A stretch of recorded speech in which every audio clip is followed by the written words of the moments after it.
This is Talking My Walking. I am Rodrigo Ribeiro, and today I'm going to talk about how progressive good intentions under the neoliberal capitalist order are paving the way to fascism. To protect the rights of minorities is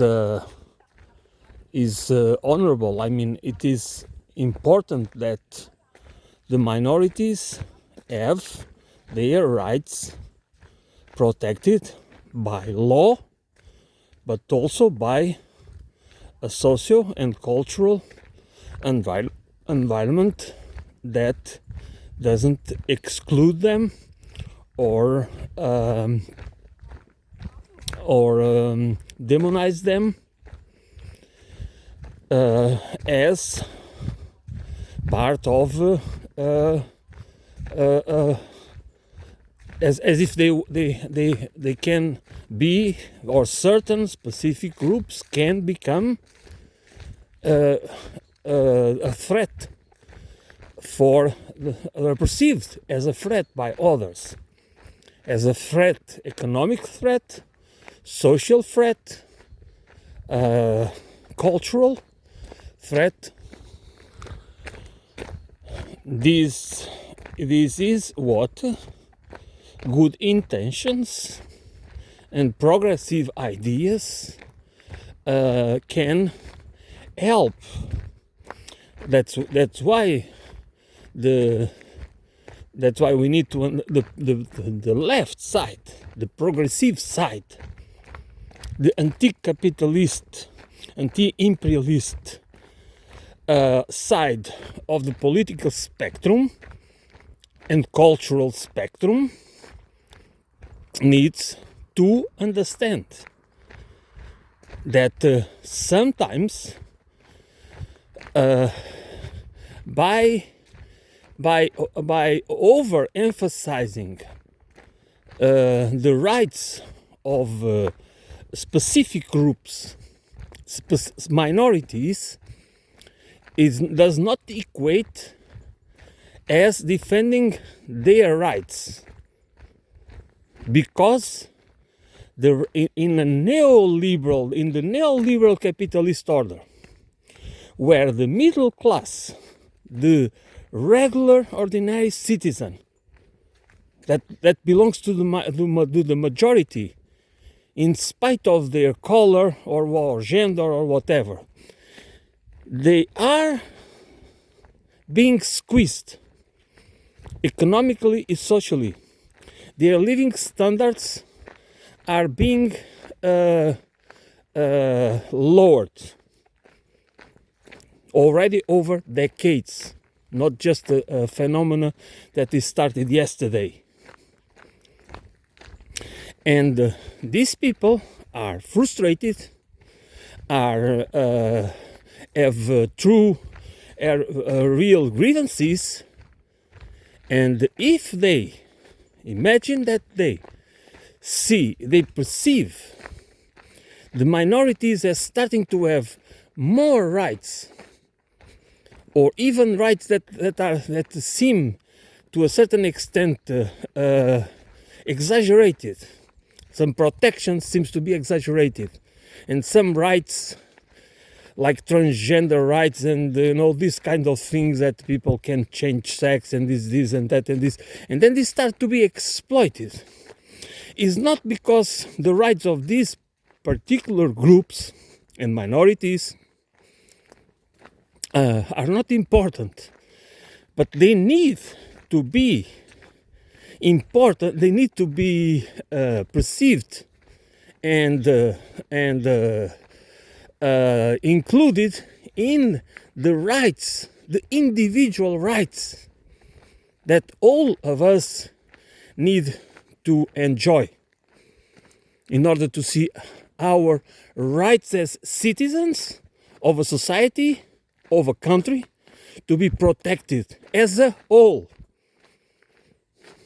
Because It's more important to build unity than to just be focused on the protection of the rights of minorities that are going to divide even more society, to cause cultural wars, and to drive many regular folks towards the movements and organizations and political parties that are becoming openly fascistic. They don't need to be fascist. They don't need to have a fascist manifesto. But fascists will gravitate, will infiltrate these groups. And then we have a process that paves the way to fascism, probably to techno-fascism, and we need to be aware of it.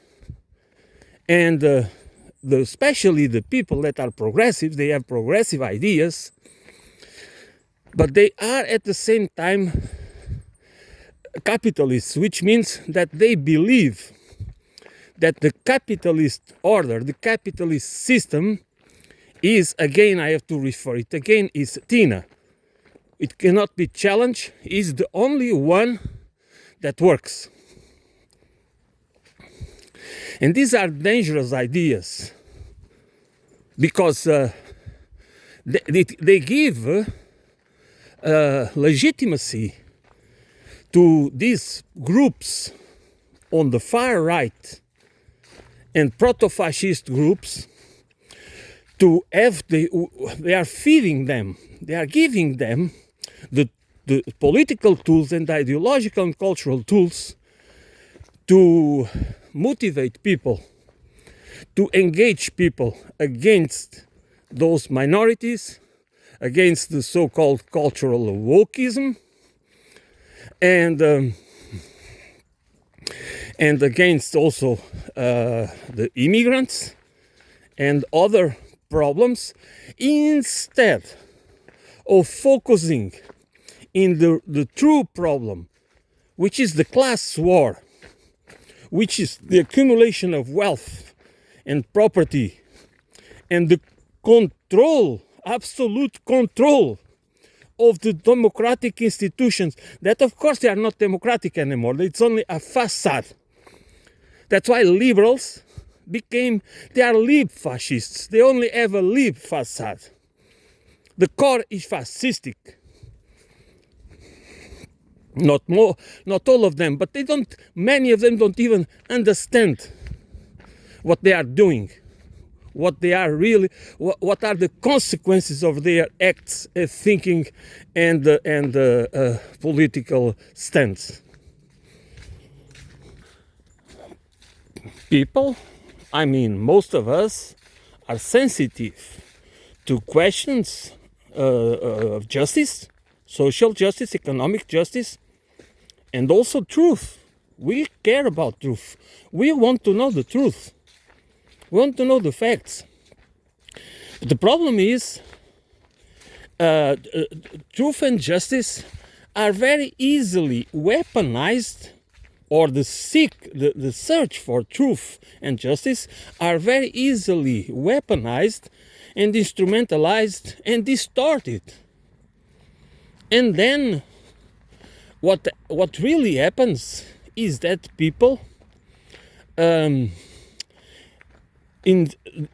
people align with those that exploit them, those that have been ringing the system for their own interests, which means the plutocrats and the oligarchs, against those that are also victims, but are being used as excuses, as scapegoats, or cultural, ideological, and social and political scapegoats to uh, to to rally people around these fascistic or neo-fascistic ideas and principles and values that many people start to think that's the way to go in order to solve, to treat, to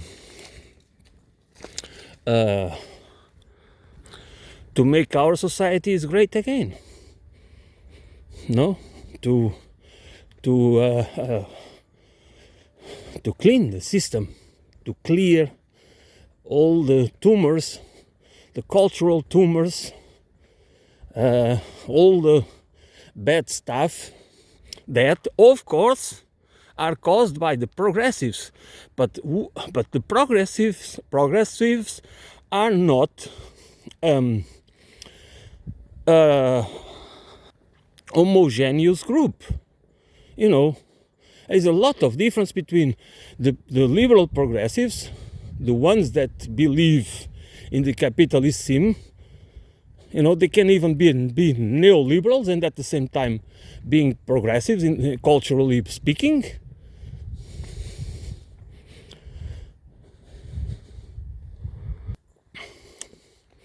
But of course, they profoundly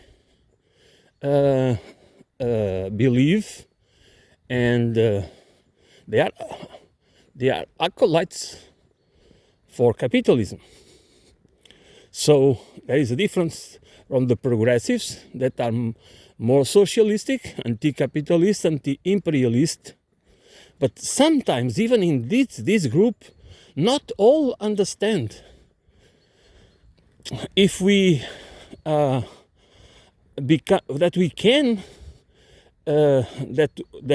we can really shoot ourselves, sort of speak, in our foot by don't understand, by not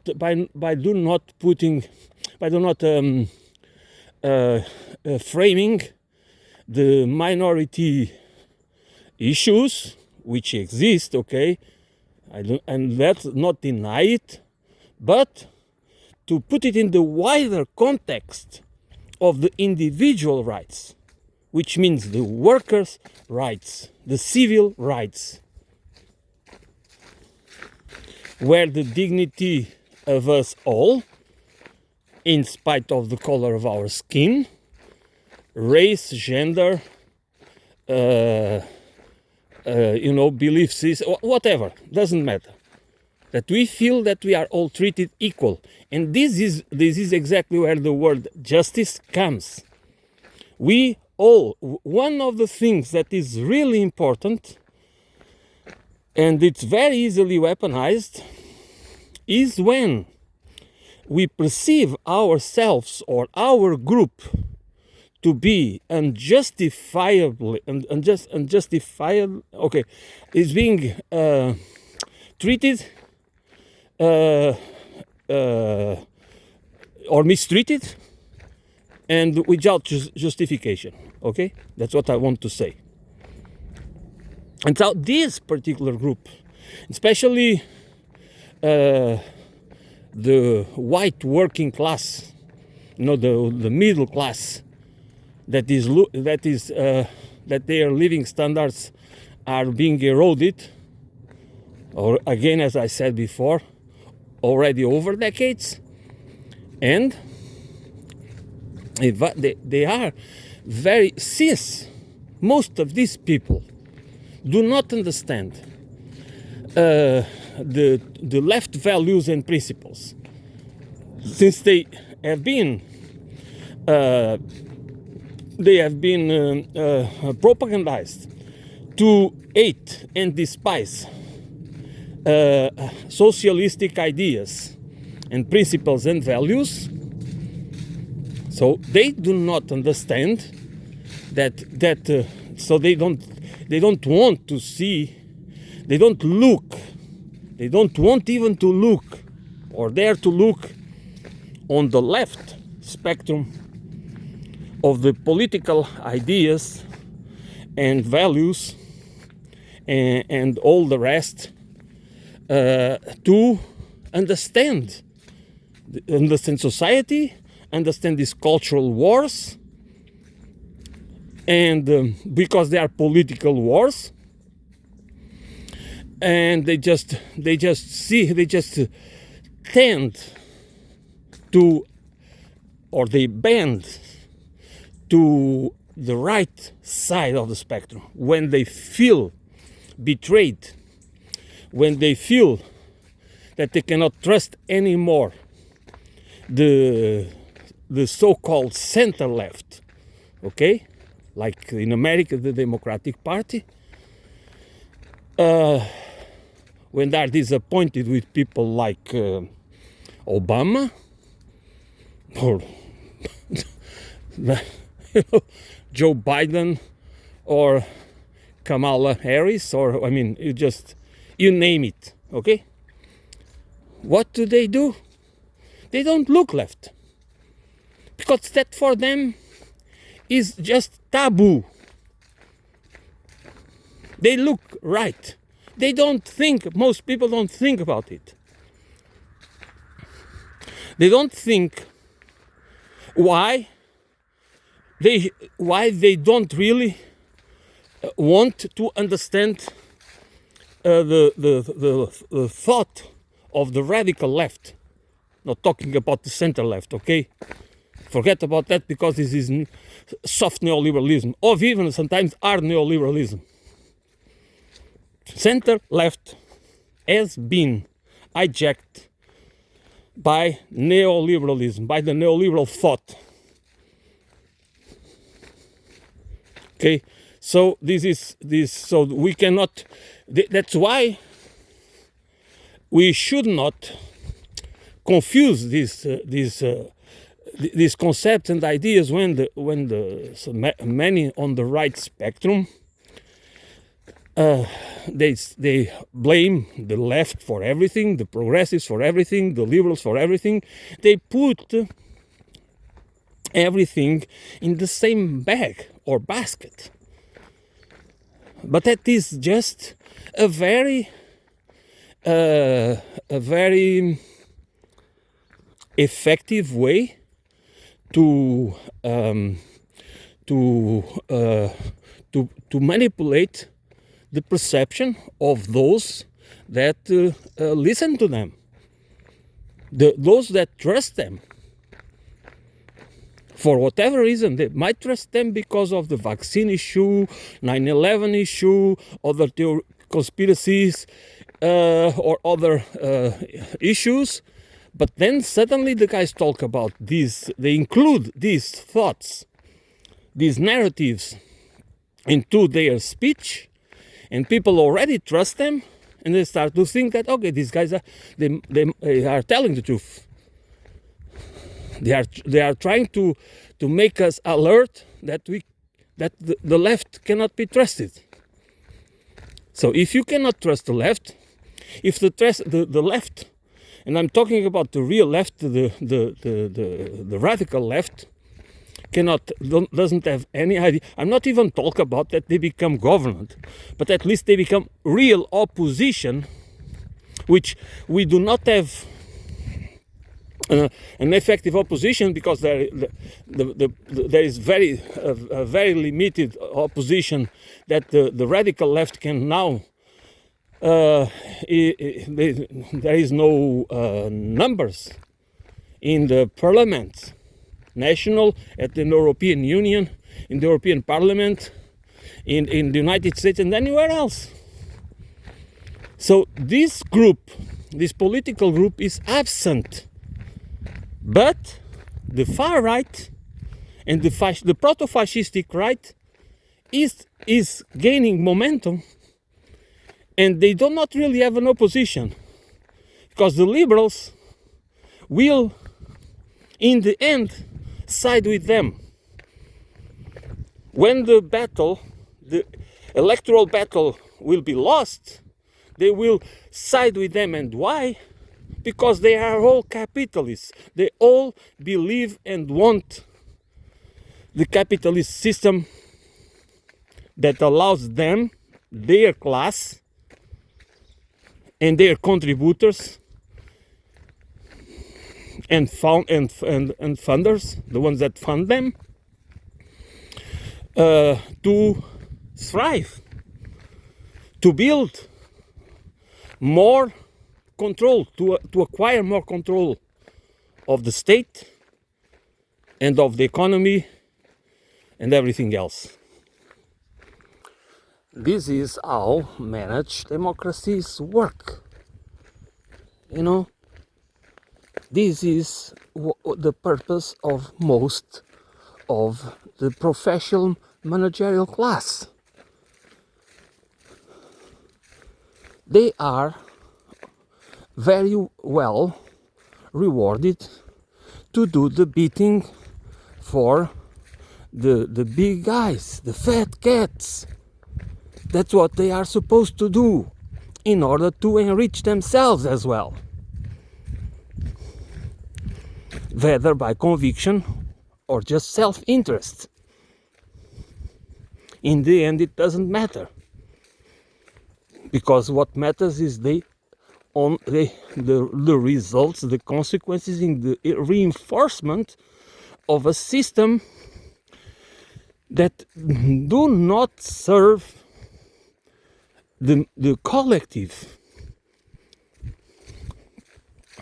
It is based on the exploitation of people, land, and everything that can be transformed, that can be commodified, and to make a profit. Those that call themselves progressives and do not understand class dynamics can be easily transformed into tools, into useful idiots to help paving the way towards fascism. And they believe, of course, they are in the right side, because they are defending the rights of minorities. And they don't understand that we can and we should defend the rights of the minorities without at the same time causing the majority, because it's the majority of the people, the people that are really feel disenfranchised and have legitimate grievances, and they are just the regular folks, middle class and working class, blue and whiter color, that they feel this progressive liberals and so-called leftists being more interested in defending the rights of these people that some of them perceive, especially in the transgender and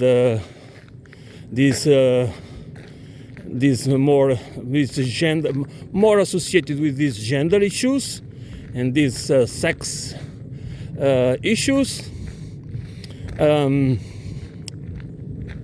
that these people, instead of defending the well-being of the society as a whole, are more invested in defending these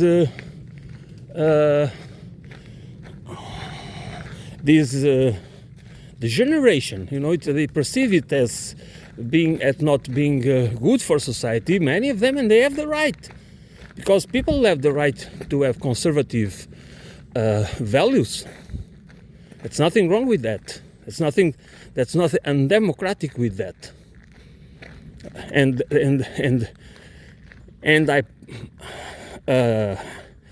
they could align more easily.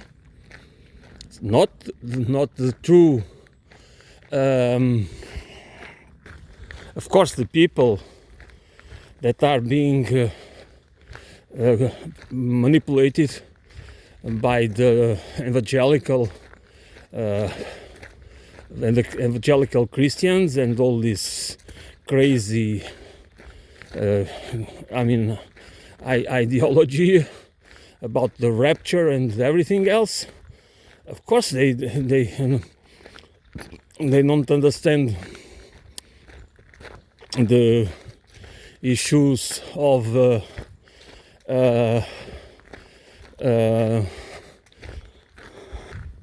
like the right to abortion and things like that, because there is the fundamental. That's when the fundamentalism becomes the norm. How these people understand reality, and then there is no room for conversation, for dialogue, and then the division the fracture just becomes wider and deeper, and that's what we are witnessing. So it is difficult to build bridges, I know, but that's why in the progressive side, which should be more open-minded, okay, that needs to understand that in order to stop this trend, this fascistic trend, there is the need to change this course, to change the way to the reality. The minority rights and other issues are framed. Because there's again this question of justice. That's people need to feel that they are part. They are not excluded as pariahs, as people that do not have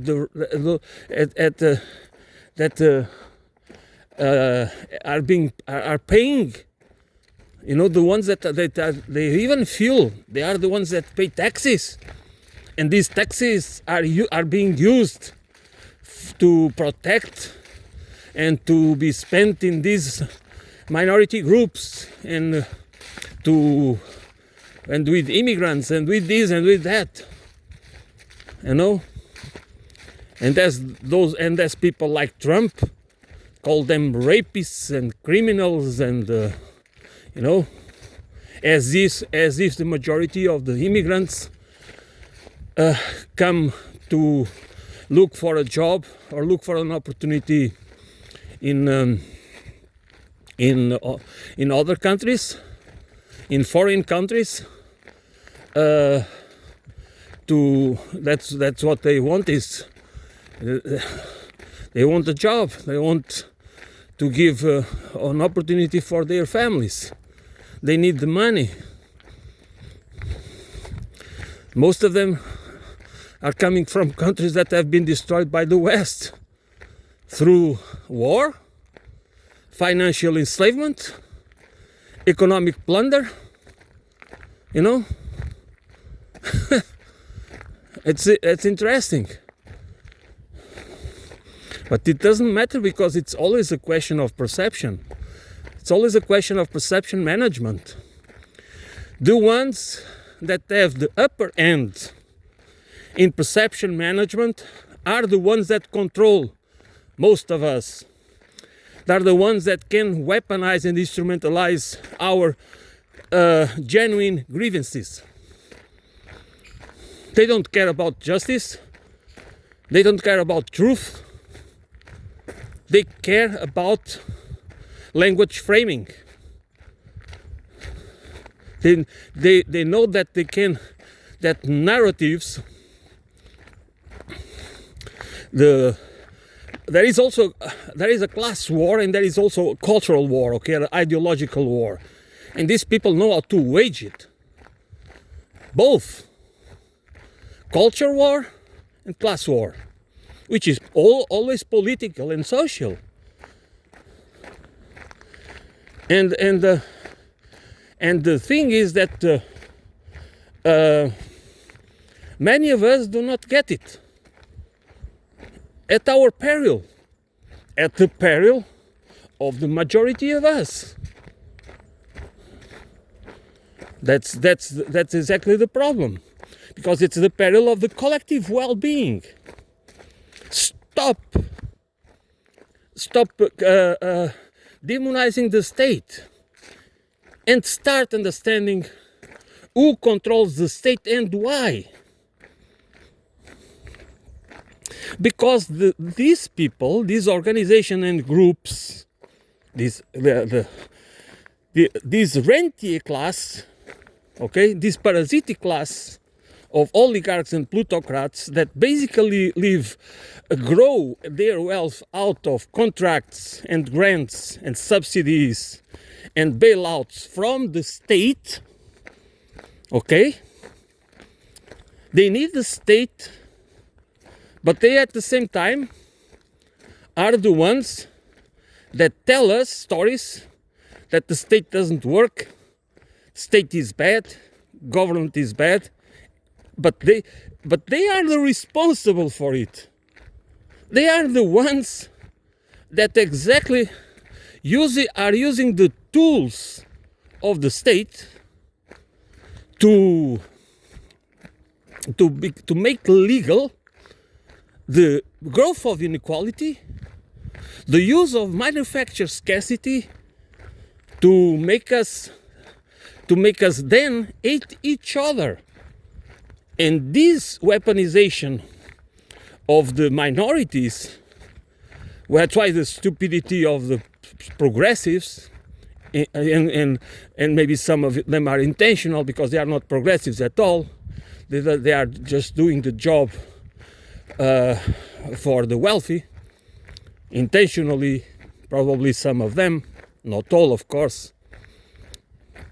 And that's why we need to ask it, not just to fall for it,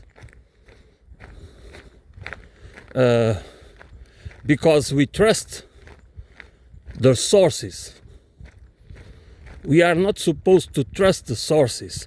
Trust is important, is part of any social species.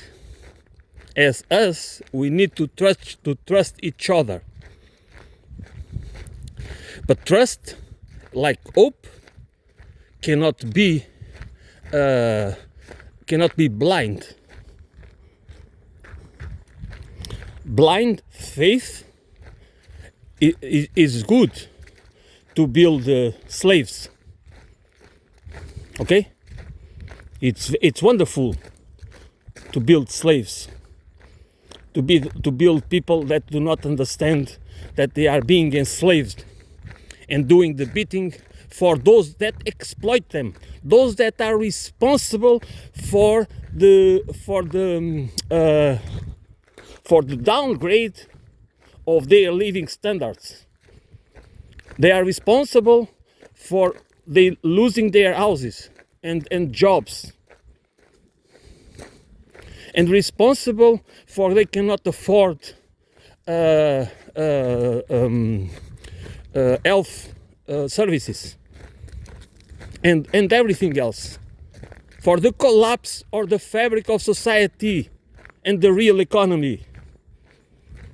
Look to the fire sector, this rentier class of oligarchs and plutocrats. They are not most of them, they are not entrepreneurs. They are entrepreneurs of the inequality. That's what they are producing.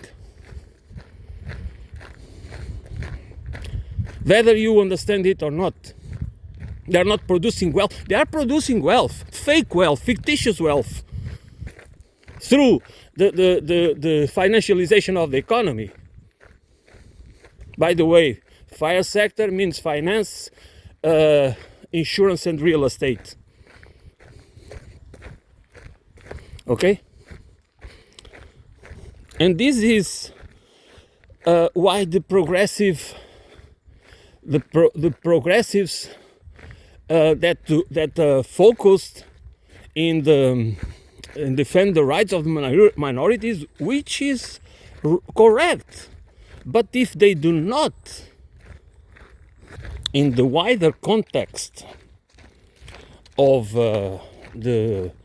class warfare and cultural warfare, that is, as I said, that they allow the far right and the proto-fascistic and neo-fascistic right to weaponize and instrumentalize this pseudo-progressivism, okay? Because in the end, that's what it is.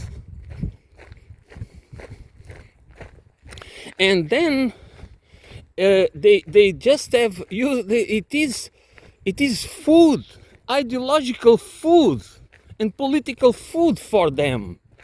It's a welcome resource for them to build their movements, to build the MAGA movement, you know, and to build this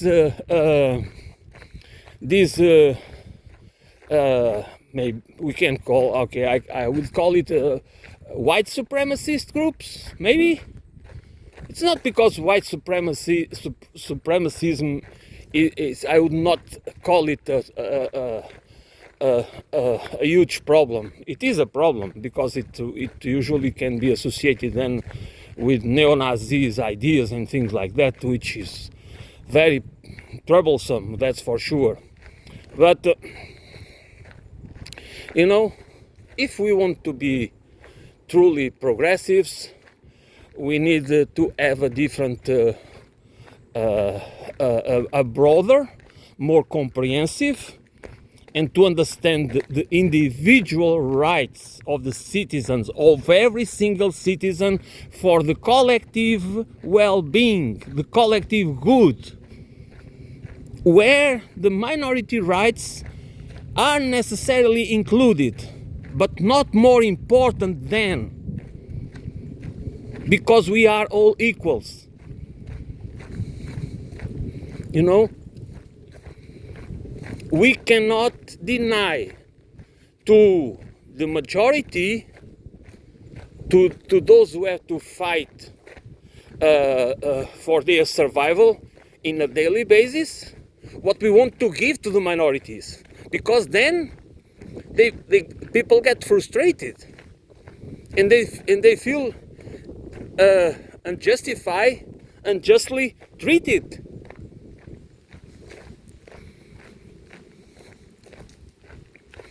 And we need to understand it, because this is a problem, a huge problem. It is a cultural and ideological problem, but of course it is political and social and economic.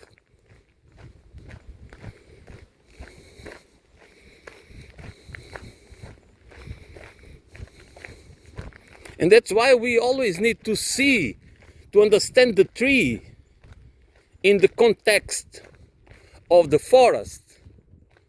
Otherwise we don't understand either. That we cannot understand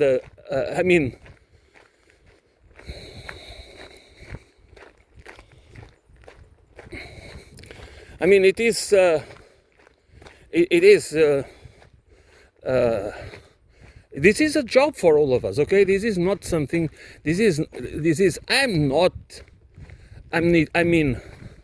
what I'm trying to say is to give to some analysis. My analysis is to alert people that they believe and they feel themselves that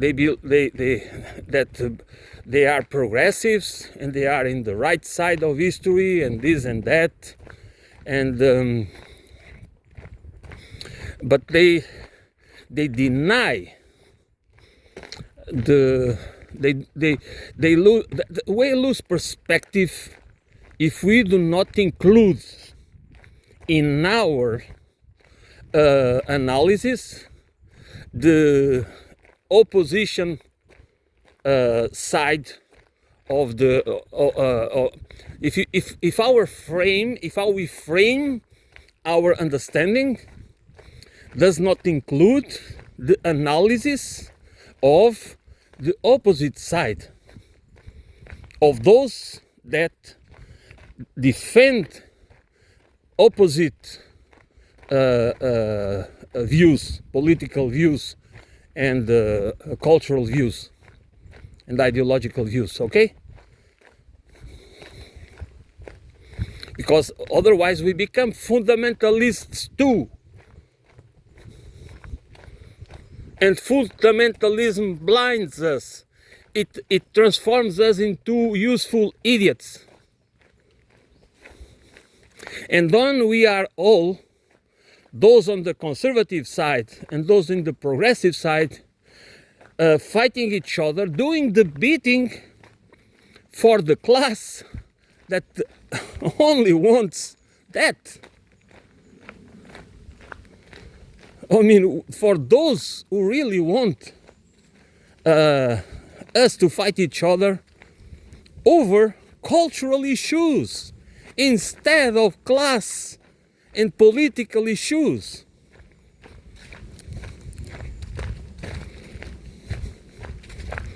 For a real just and equal society, for the collective well-being, and for sure for the individual rights to be protected.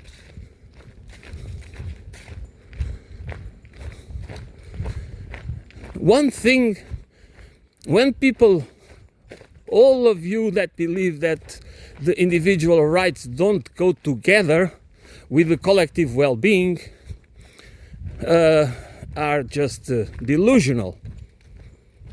The more you can see it, and for those that have the experience, for especially Americans that have the experience of living in the European countries, where they can benefit from a more, not anymore as good as it should be, but for a more, for a more social democratic societies, which means that the welfare state works, not as it should, but that is still working to a certain extent, in spite of being demonized in a constant way to try to destroy it. Because there are people trying to destroy it. And do you believe that the far right and the fascistic right wants us to have a welfare state? No, they don't want it. But those who have the experience and can compare with the American system and can see the degradation of the living standards in America, especially over the last 4 decades or 5 decades, they understand, at least the ones that are not fundamentalist capitalists, that they can understand that it's much better to live in Finland or Norway or Sweden or Denmark or the Netherlands or Germany or France, Switzerland, or most of the European countries, that still, where citizens still enjoy some protections and the workers still enjoy some protections. So the collective good can be, it is at the same time the way to protect the individual rights, which means that we can all have enjoy the fruits of the wealth produced by society. You know, there have been studies done where just because that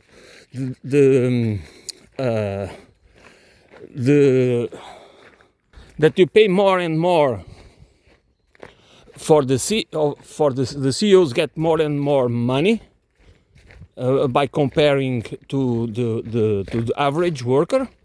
They just are paid better and better. They don't perform better and better.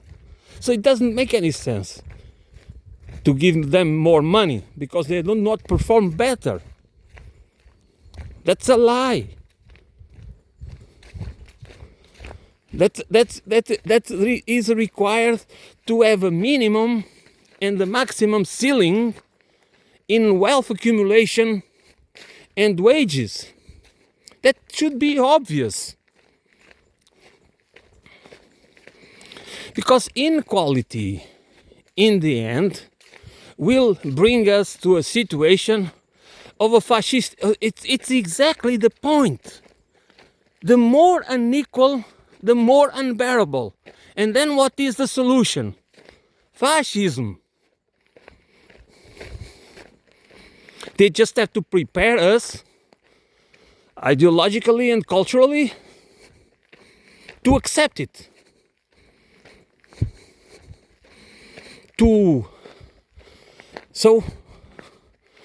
And we just believe that it is only about free choice, you know? Yeah, exactly. It is the social condition of the human nature that allows this to happen. The socio-cultural condition of the human nature that allows this to happen has nothing to do with freedom of thought, freedom of choice, and all that stuff that we believe is always how we acquire knowledge and perception, and the more we believe in these errors, these fallacious thoughts, the more easily we are instrumentalized and manipulated, and that's exactly what happens, because we ordinary citizens have to spend most of our time, the time of our lives, thinking about how we put food on the table and how we can keep ourselves under a roof, and how to educate our children, and this and that, and so forth and so on, and worried about money, worried about this, worried about that. And the people that manipulate us, they have the money. Can you understand what $1 billion is? What does it mean in terms of power and control and possibilities? It's 1,000 million. Okay? And these people have hundreds of billions. Okay, some of them. And somehow we seem to not understand the power that gives, that a single person or organization or group can have. How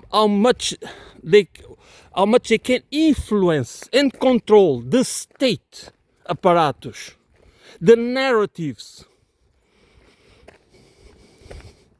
the cultural wars against us, ideological and cultural wars against us, to manipulate us and control us. Not only through unanimity, but through division, through atomization, through tribalization. And so many of us we just see them as kind of gods. Because there's these ideas about colonizing Mars and making, these transhumanistic ideas and these creating these cities, these free cities that they want to build, and all that rubbish that we should fight against instead of praising and idolizing.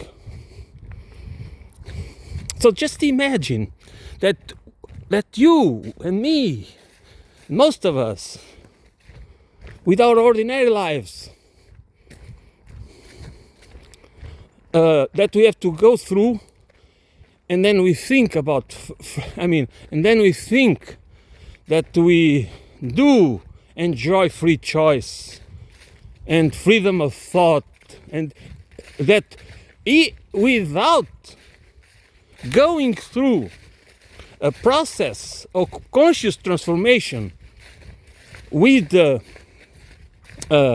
discipline to learn and use tools, intellectual tools and cognitive tools to really deconstruct the apparatus, our own convictions and beliefs and biases, to the extent we are able to, in order to try to understand reality in a more comprehensive and holistic way. And then we start really to have a better assessment of the reality where we live, of the power that these people have.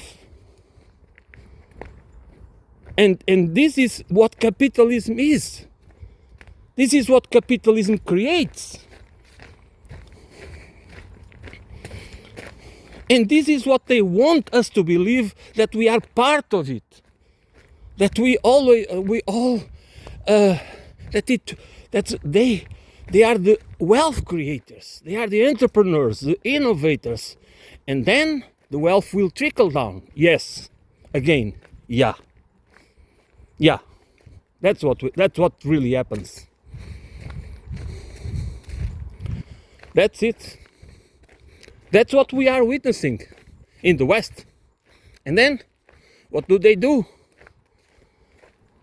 weaponize us. They instrumentalize us to hate Russia, for example, or China, or Venezuela, or Iran. That's our enemies. This is our enemies. Putin is really my enemy, not von der Leyen. No, not the oligarchs. It's not because Putin is a good guy or whatever. The system, the Russian system, is the same system as the West. Is a capitalist system, so they all share the same values. Okay, this is about geopolitics.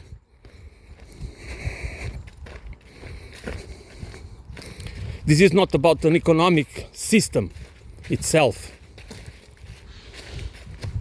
So we are, because again of the socio-cultural condition of the human nature, that makes it easy for us to become prey of the people that are supposed to be equals, because they want us to believe that we are all equals, that we do not live in a class society, that we all have the same opportunities. That is just a question of skills and discipline and will, of entrepreneurship, and the ability to sacrifice, to pursue our dreams, as they put it. But what kind of dreams? To be a living organism that does something good, or to just pursue the self-interest? It's only about self-interest. It's only the goals and the objectives that include self-interest, profit,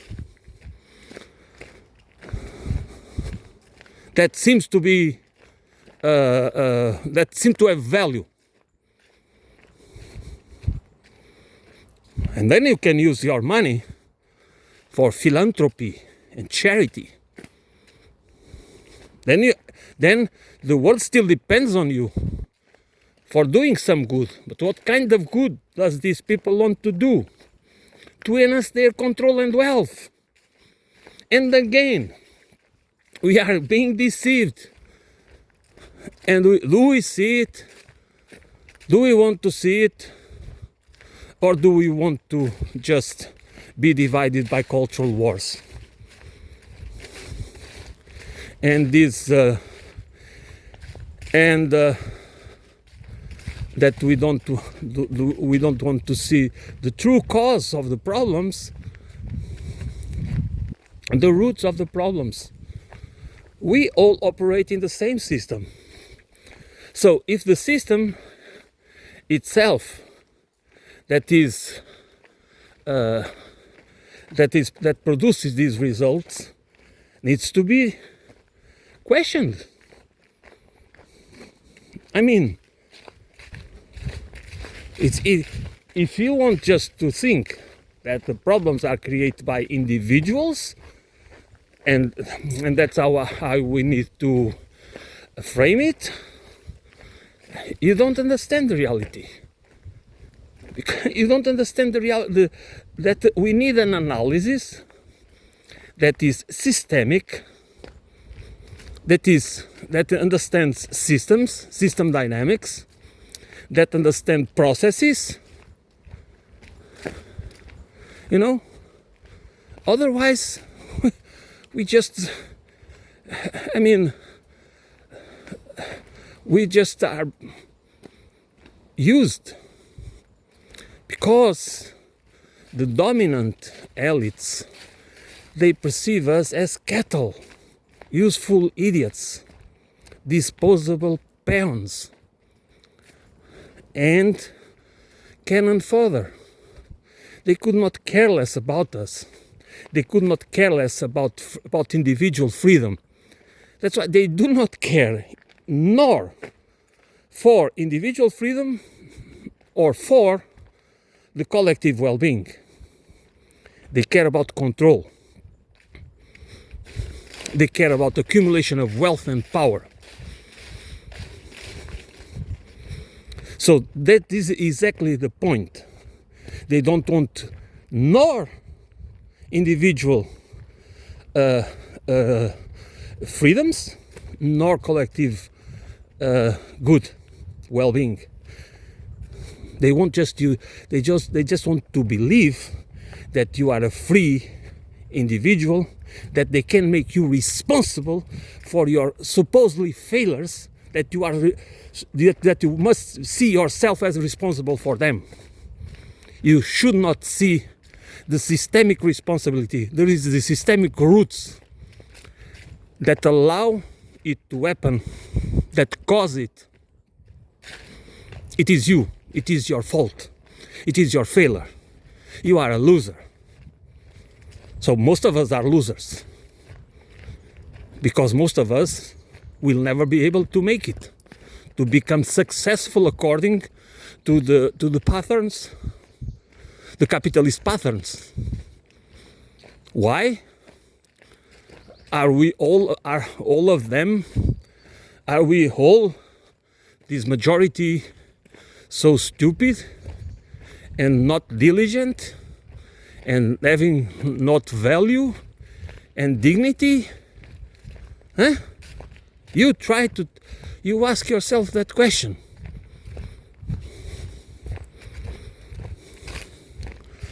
Okay, that is going to be all for today. Thanks for listening. I will be back soon.